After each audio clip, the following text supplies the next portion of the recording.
Kini ang katinawan sa pagtuong Katoliko. Ako si Suk Fernandez.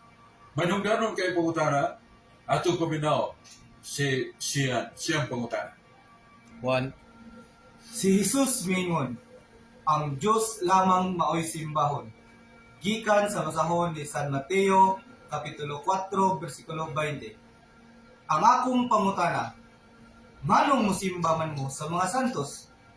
Dili ba misupak mo ni Jesus? Salamat siyan sa imong bayo kay nga pangutana. Ang pulong sa Diyos matuod ug gangay yung pagatuman.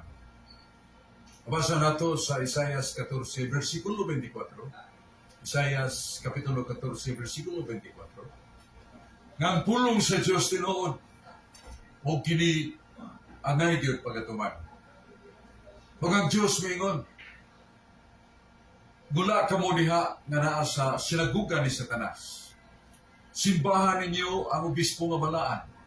Luhod ka mo atubangan kaniya. Simbahan ninyo ang obispo nga balaan.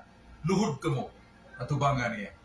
Mabasa sa Pinadayag 3, versikulo 9. Pinadayag 3, versikulo 9. So klaro nga ginumisugo na ang balaan masimba o sa matod pa sa atong Diyos. O niya ang Diyos Yamahan sa Sirach 44.1, lingon nga ako nagpasidungog sa mga santos. Pasidunggi sa mga santos. Mao nga ang pagsimba nga labing labaw. Mao nga adorisyon alang lamang sa Diyos. Ang pagsimba nga pasidungog sa mga santos, mao nang binirisyon para sa mga santos. Na sa Daniel 2:46. Nga si Nabucodonosor mi simba, mihapa o misimba ni Daniel.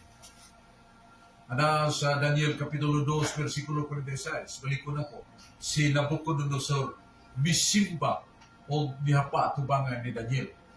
Wa siya magsimba ni Daniel ingon nga Diyos, kundi ingon nga siya si Daniel pinialat sa Diyos.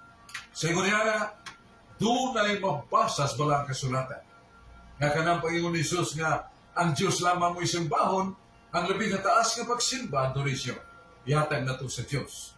Pero na ipagsimba, na ikahatag na to sa mga santos, ug ako nang ibasa sa kasulatan, Pinadayag 3, tublig 9. Hinaot masabta na to, ang matuod o kamatuura, kini ang pagtuong Katoliko.